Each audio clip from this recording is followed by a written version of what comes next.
les entreprises en face, elles, ce qu'elles disent, c'est que moi, j'ai besoin de recruter des gens qui soient opérationnels. J'ai mes méthodes, j'ai mes outils, j'ai mes façons de faire. Et quand je prends quelqu'un qui sort de l'école, il n'est pas opérationnel sur mes outils, sur mes façons de faire. Donc il faut que je le forme. Le problème, c'est qu'une fois qu'il est formé au bout de 6 mois, 1 an, il s'en va. Bonjour à tous, bienvenue dans ce nouvel épisode du Learning Club. Aujourd'hui, j'ai la chance d'être avec Roxan Roumégas. Bonjour Roxan. Bonjour Clément. Tu es le président du cabinet Maintivis. J'espère que je l'ai bien prononcé. Maintivis. Parfait. Alors tu vas nous dire ce qu'est Maintivis et surtout avec toi, on va évoquer un thème passionnant qu'on a déjà commencé à initier dans certains des podcasts précédents. Où on a parlé de lifelong learning notamment avec les sacs alumni, où on parle de la transformation, de la façon dont on apprend au quotidien. Et toi, tu vas nous parler du fait que les entreprises seront peut-être les écoles de demain. Est-ce qu'il faut encore faire des études supérieures? C'est la question qu'on se posera. C'est une vraie question. Hein. On y reviendra juste après. Tout à fait. Peut-être je te propose de te présenter pour ceux qui ne te connaissent pas et puis présenter aussi ton cabinet. Alors, donc je suis Roxan Roumégas. J'ai 48 ans, bientôt 49. Je dirige le cabinet Maintivis et j'ai un double parcours, à la fois informaticien, avec une grande partie d'autodidacte, même si ça a été le fond de mes études, puisque j'ai un master en système intelligent, tout ce qui va être robotique, intelligence artificielle, développement, et un parcours en sciences de l'éducation, où j'ai un master et 2 ans de thèse, puisque je ne l'ai pas soutenu ma thèse. J'ai eu un parcours assez diversifié, avec plusieurs créations d'entreprises. J'ai commencé mon cursus en premier lieu dans le développement. J'ai commencé en développement, j'ai travaillé chez Airbus, j'étais en salle blanche, je faisais du développement pour les bancs de test, pour les gyroscopes de vol, pour les satellites militaires. Intéressant.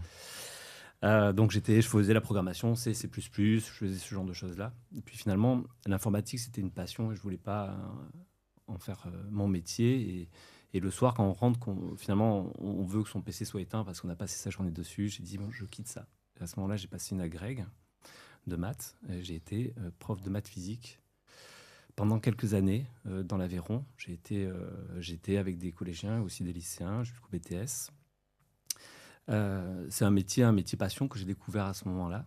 Et la formation, c'est quelque chose qui m'a vraiment touché. Et j'ai décidé de finalement faire ma carrière.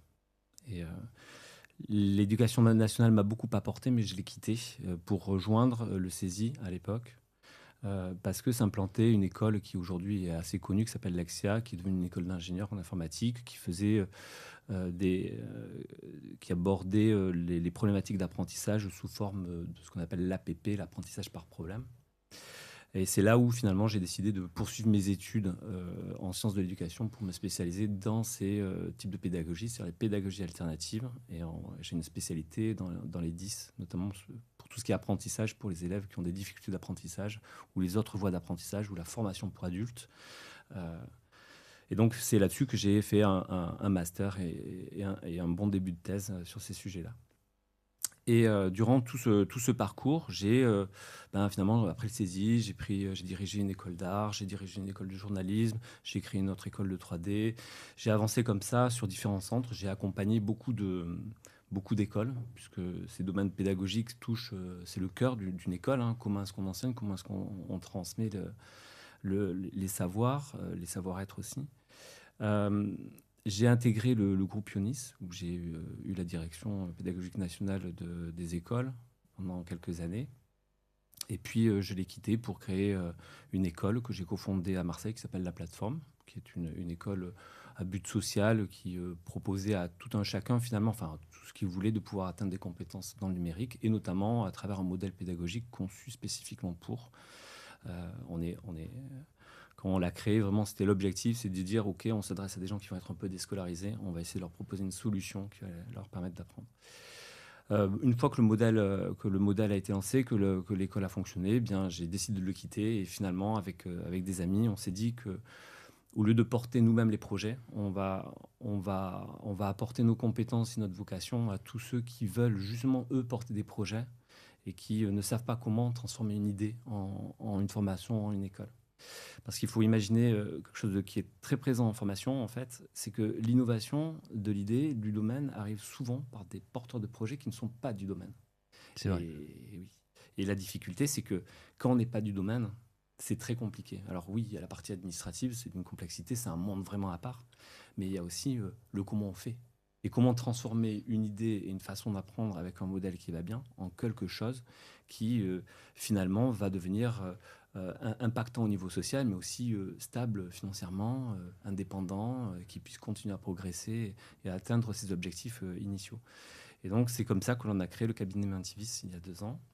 Euh, on est donc 4 associés, on est 6 collaborateurs, et puis on a une vingtaine d'indépendants qui gravitent autour de nous depuis maintenant, pour moi, 25 ans, qui ont chacun des spécialités qu'on peut faire intervenir sur chacun des domaines dont on a besoin pour construire bien les écoles ou les formations dont ont besoin les porteurs de projets. Et les porteurs de projets, ce peut être des entreprises, et aujourd'hui c'est souvent les entreprises, et je pense que c'est le sujet dont on peut parler, puisqu'aujourd'hui c'est notre gros de la sollicitation. Ce peut être des porteurs de projets indépendants, comme on en a vu comme Éric Larchevêque qui avait créé son école à un moment donné, etc.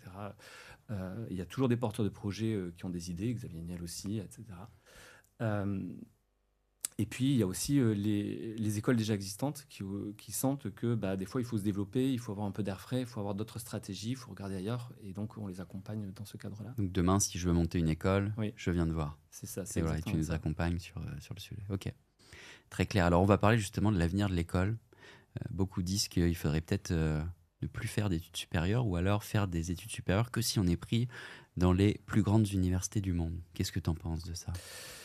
J'en pense qu'il y a une vraie question. Alors, c'est très important, l'école, l'éducation.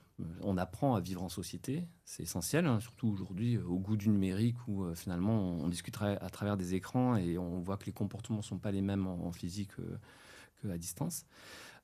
Donc, c'est apprendre à vivre en société, c'est apprendre les codes de la société, c'est apprendre aussi à participer à la société de façon active. Une société, ça existe parce qu'on construit, on participe tous à notre façon, ce que l'on peut apporter. Et donc, l'éducation, ça sert à ça jusqu'à un certain niveau. En France, c'est jusqu'au bac, on est sur des cursus à peu près généraux. On va atteindre une culture commune, on va apprendre à participer, à discuter avec l'autre et à construire des choses ensemble. Quand on arrive en supérieur, c'est vrai que la démarche est différente, puisqu'on est sur des voies de professionnalisation, où on est là pour atteindre un métier, une entreprise visée. Et c'est là, finalement, qu'on s'aperçoit qu'arrive une certaine dissonance. Les écoles, elles, leurs objectifs, c'est de dire, moi, je vais former des gens pour un secteur parce que j'ai identifié, ou des entreprises m'ont dit qu'elles avaient des besoins. Et ces secteurs sont identifiés, mais je ne vais pas viser qu'une entreprise, je vais viser un secteur en général. Je vais former à plein de compétences, certes spécifiques, mais assez généralistes pour qu'elles puissent atteindre les entreprises de tout l'ensemble du secteur. Mais les entreprises en face, elles, ce qu'elles disent, c'est que moi, j'ai besoin de recruter des gens qui soient opérationnels. J'ai mes méthodes, j'ai mes outils, j'ai mes façons de faire. Et quand je prends quelqu'un qui sort de l'école, il n'est pas opérationnel sur mes outils, sur mes façons de faire. Donc il faut que je le forme. Le problème, c'est qu'une fois qu'il est formé au bout de 6 mois, 1 an, il s'en va. Et donc j'ai un problème pour les garder. Et donc cette dissonance qu'il y a, qui sont finalement des objectifs qui devraient être les mêmes, mais qui n'arrivent pas à se rencontrer, sont en train de se transformer par les entreprises qui disent à un moment donné, ça me coûte tellement cher de passer du temps à former les nouveaux arrivants, les gens en reconversion, et finalement ça me coûte tellement cher de les prendre, que peut-être mon rôle, il est aussi que comme j'ai une expertise dans le métier, je vais proposer mes compétences et monter mon école, monter mon centre de formation pour permettre aux gens qui veulent rentrer dans mon entreprise de se former à mes outils, mes métiers, et de faire carrière chez moi, tout simplement. Tu as des exemples d'entreprises qui ont fait ça, sur lesquelles on peut Il communiquer? y a des exemples. Vous avez tout ce qui est EDF, Airbus, etc., hein, qui sont Safran aussi, je oui, crois. Safran, il y en Ouais. a plein. Il y en a certains qui le mettent en public et c'est connu. Chez Airbus, c'est connu. Il y a les lycées et les centres de formation d'Airbus spécifiques. Il y en a d'autres qui le disent moins. Et il y en a beaucoup qui sont en cours de transformation. Et justement, avec Mentivis, c'est ceux-là que l'on voit. C'est ceux qui sont en train de se dire, aujourd'hui, tiens, je fais de la métallurgie nucléaire, je forme mes gens comme ça. Finalement, j'ai besoin de structurer ça, d'organiser une formation avec des compétences visées, de suivre la progression de mes salariés, mais aussi de l'ouvrir à l'extérieur, puisque je fais des recrutements. Je vais organiser ça sous forme de centre de formation. Ça me permettra à la fois de montrer mon expertise à l'extérieur, de former et recruter les gens que je veux garder à l'issue de la formation, et suivre la montée en compétences, déposer des certifications professionnelles, etc. Et c'est des études qui vont de 1 an à 5 ans ou c'est des études plus courtes quand on est sur des campus comme ça? Alors, généralement, ça commence en disant, bah, moi, je veux une formation assez courte, c'est ce que je fais déjà dans mon entreprise, je les forme aller 4 mois. Puis finalement, on s'aperçoit que finalement, on peut s'adresser à plus de public si on l'a fait de 1 an, et puis finalement 2 ans, 3 ans. Et puis une fois qu'on a fait 1 an ou 2 ans, on se dit, bah, en fait, ça a son sens que je fasse un cursus complet. Je vais proposer un cursus qui va rentrer dans le LMD. Il va faire 1 an, 2 ans, 3 ans, 4 ans, puis 5 ans. Pourquoi pas derrière un MBA ou une spécialité. Et quand l'entreprise paye ça en quelque sorte au collaborateur qui la rejoint, la contrepartie, c'est que le collaborateur reste un certain nombre d'années comme dans l'armée? Alors, pas toujours comme à l'ENAC. Ouais. Non, non, pas toujours. Pas toujours. C'est plutôt une démarche qui est un peu inverse. Alors souvent, ces formations-là, elles ne sont pas forcément payantes pour les gens qui les font. Elles sont prises en charge. Ça peut être des prises en charge qui peuvent être de Pôle emploi, France Travail, pardon. France Travail, ou ça peut être en mobilisant leur CPF, ou finalement, ça peut être par des dispositifs comme l'alternance, les OPCO, etc., qui financent. Donc, ce n'est pas nécessairement de financement. Et il se trouve que les gens qui disent à un moment donné, Airbus est un bon exemple. Ben moi, je veux travailler dans l'aéronautique, je veux travailler chez Airbus. Donc, je vais faire l'école d'Airbus parce que je veux faire carrière là-bas. Et c'est la même démarche qu'on va trouver, c'est-à-dire qu'on va choisir finalement l'entreprise dans laquelle on veut faire carrière avec le métier que l'on a choisi, et on va faire l'école de cette entreprise-là. Donc, on s'inscrit automatiquement dans la durée. C'est pas pour partir après. Et qui est la première entreprise dans le monde qui a fait ça? C'est les entreprises américaines comme Google ou autres ou pas forcément? Alors, Est-ce que tu le sais? Alors, les entreprises ont toujours, enfin, elles ont toujours. Avant, c'était l'apprentissage, ça se faisait beaucoup par le maître et le disciple, en gros. Ça s'est toujours fait. C'est simplement à partir du moment où on a décidé avec Jules Ferry que l'école serait obligatoire jusqu'à 16 ans, etc., que finalement, ça a fait reculer l'entrée sur le marché du travail de ces apprentis. Avant ça, finalement, on allait aider, puis ensuite, à 12 ans, 13 ans, 14 ans, on était dans les ateliers pour accompagner. On faisait de la menuiserie, et puis finalement, 16 ans, on passait 18 ans, 19 ans, on passait c'était le compagnonnage, quoi. C'est ce qu'on retrouve. Là, l'école aujourd'hui, c'est obligatoire jusqu'à 16 ans, donc culture vraiment générale, en gros, jusqu'à 16 ans. Aujourd'hui, c'est jusqu'au bac, parce que le minimum de culture générale, si on l'a pas. Et aujourd'hui, si on n'a pas un bac plus 5 ou bac plus 3, 5, ça commence à devenir compliqué parce que finalement, c'est ce qui est attendu sur le marché du travail. Et pourtant, ça colle pas forcément enfin, c'est ce qui est attendu en termes de recrutement, mais pas en termes de compétences. Hein. Alors que les entreprises, derrière, elles cherchent vraiment des compétences précises, techniques qu'elles ne vont pas retrouver. Mais on se dit finalement, si on a le choix entre un bac plus 2 et un bac plus 5 pour le même prix, on va prendre le bac plus 5. Hein. Bien sûr. Voilà. Et ces entreprises forment à l'IA, au changement du monde. T'as une conviction sur le sujet parce que... Alors, les entreprises qui forment, on a un très très beau sujet dont je ne peux pas parler aujourd'hui, mais qui est effectivement un très beau sujet sur l'IA et sur l'acculturation de la population et l'accompagnement des entreprises et que l'on porte, et qui peut-être fera le sujet de notre podcast, mais qui est un vrai sujet passionnant et qui a beaucoup d'adhésion. Non, c'est pas forcément à l'IA. L'IA, ça va être un sujet qui vient, qui arrive. C'est un sujet qui est en train de se construire parce que l'IA, c'est pas juste une question d'apprentissage, parce que oui, l'IA, c'est un véritable outil, une aide, quand on sait l'intégrer dans les modèles d'apprentissage, et c'est une vraie aide pour les élèves autant que pour les enseignants. Mais l'IA, c'est surtout que demain, si on ne maîtrise pas un minimum ces outils, on va se retrouver confronté à être dégradé sur le marché du travail. On va se retrouver avec des gens qui maîtrisent cet outil et d'autres qui ne la maîtrisent pas. Et en fait, ne pas la maîtriser, c'est sûrement être 50% de moins performant arrivé pour l'entreprise. Et on le voit déjà, hein, on entend parler là, des groupes là, qui commencent à dégraisser un peu en masse en disant aujourd'hui, si je prends finalement un développeur, avant j'avais une équipe de 10, mais finalement maintenant il en faut 3 et puis une bonne IA derrière, et puis ils sont capables de développer une bonne partie, si c'est pas trop compliqué. Voilà. Donc ça se ressent, ouais. Et quand je t'écoute, je me pose la question de la valeur du diplôme. L'avantage d'une école, c'est quand même sa reconnaissance, alors RNCP notamment en France, en général, de se dire, tiens, c'est bon, j'ai eu un diplôme qui est reconnu. Alors, quelle valeur il a sur les compétences que j'ai développées? Surtout comme moi, par exemple, il y a plus de 10 ans, quand j'ai été diplômé, je ne suis pas sûr que ce que j'ai appris il y a 10 ans me serve aujourd'hui, mais ça avait quand même une valeur. Tu penses qu'on n'aura plus du tout besoin de cette reconnaissance, cette validation au final un peu de l'État en disant c'est bon, un vrai bac+3, un vrai bac+5? Et là, je vais dire, il y a un petit mélange dans les termes et dans l'idée. Euh, alors oui, quand on sort d'une école, notamment les écoles qui sont très à la pointe sur les technos, il est évident que la durée du savoir, elle est ultra pas pérenne. Les technologies qu'on a appris peuvent disparaître 2 ans après la sortie de l'école et on est obsolète. C'est pour ça que d'ailleurs les écoles qui sont à la pointe ont des questions de modèle pédagogique parce qu'on est plus dans des systèmes où on se dit il va falloir apprendre toute ta vie, donc je vais te donner les clés pour faire de l'apprentissage toute ta vie et avancer et faire de la veille pour que tu ne sois pas dépendant de technologie. C'est moins vrai pour les sciences de l'ingénieur où quand on fabrique finalement un pont, les règles sont les mêmes depuis toujours. La question des certifications professionnelles qui ne sont pas des diplômes. Vous avez les diplômes qui sont des diplômes d'État, on a un master, une licence. Et la certification Et la professionnelle. Tu as certification raison. professionnelle, Le RNCP, c'est pas pareil. c'est le RNCP, il y a le répertoire spécifique. Donc le répertoire, c'est le répertoire national des certifications professionnelles. C'est un répertoire dans lequel on va classer des certifications en niveau professionnel, jusqu'à 7 pour l'équivalent d'un bac+5, qui sont en fait des descriptions de compétences qui définissent des postes, en gros, et qui vont déterminer des niveaux de rémunération, de salaire, d'employabilité, etc., enfin, de type de poste à la sortie.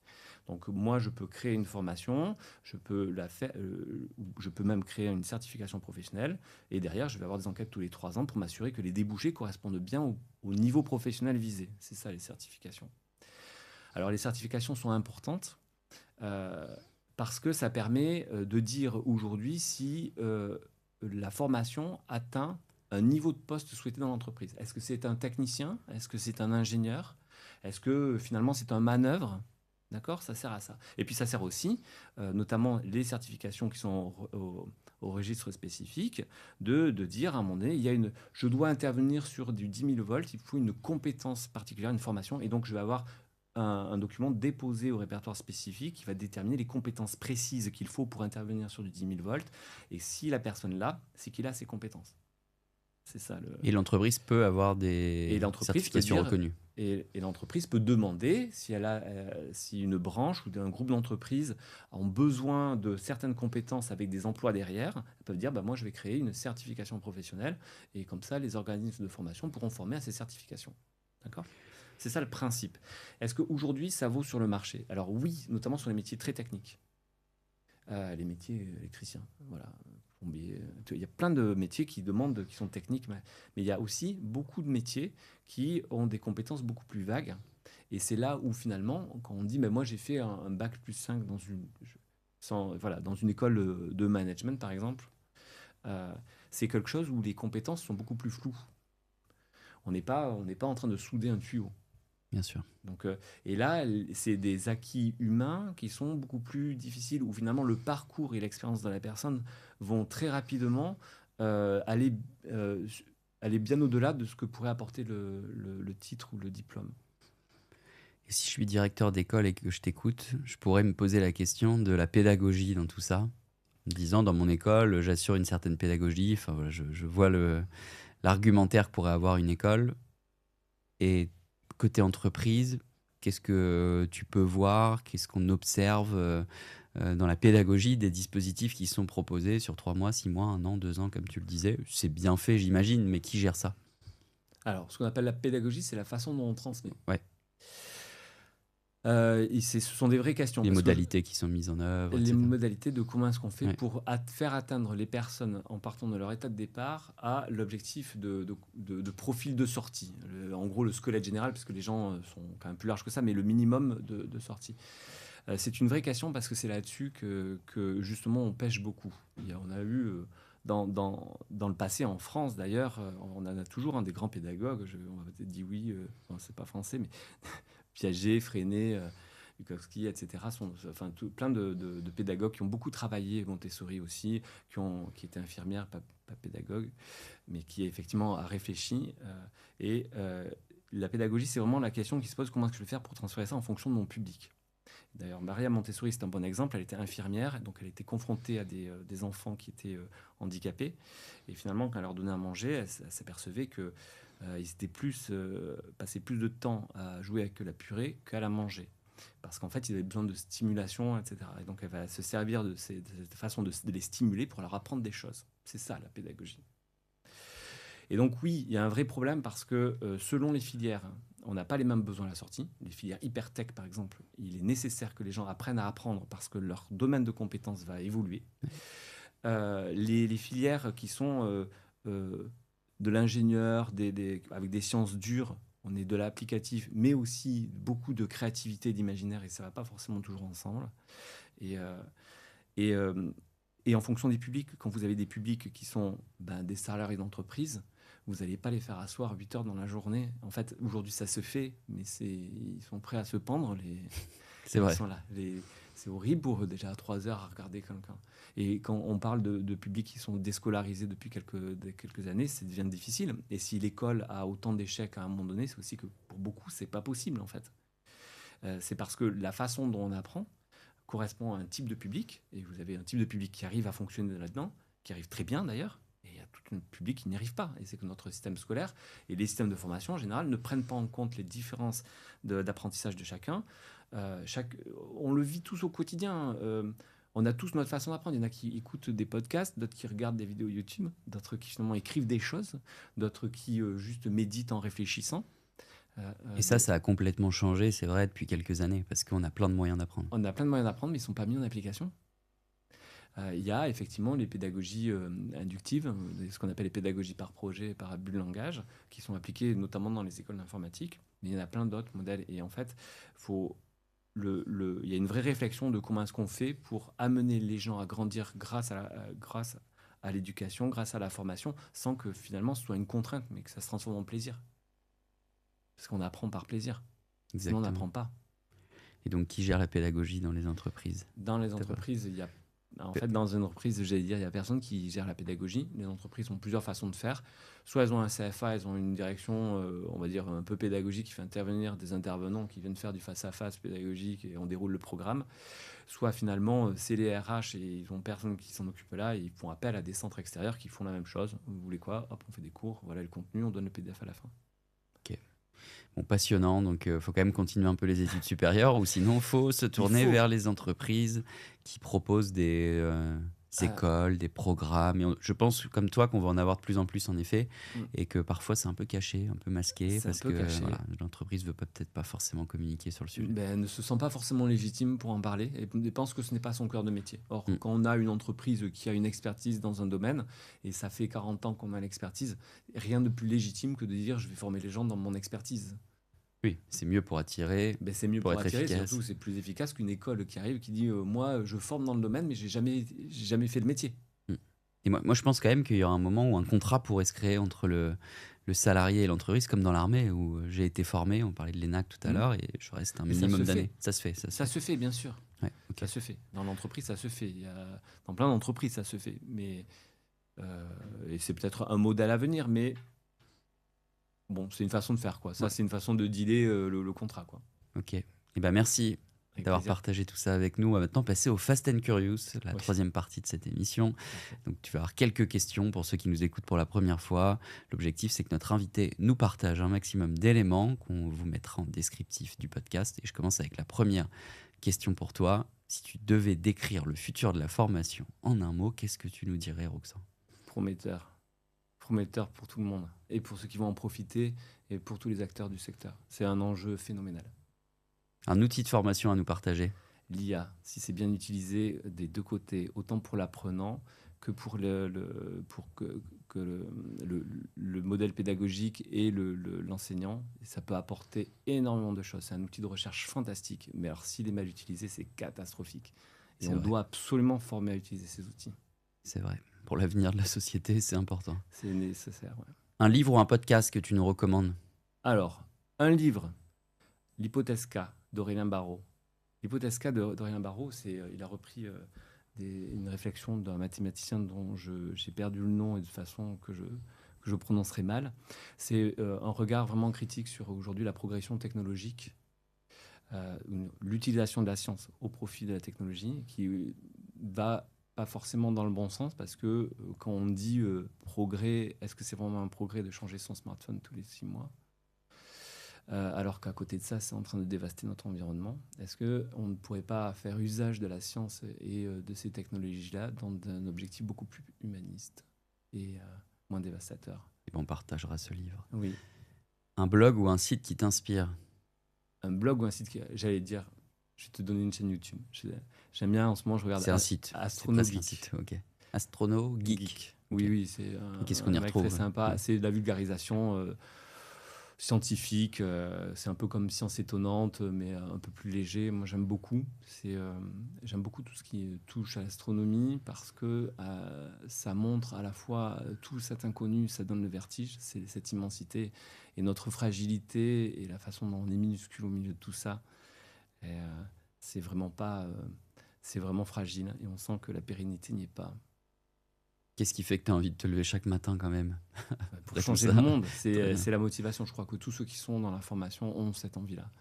C'est vrai qu'on a souvent cette réponse-là. Ouais. Et c'est vraiment ça.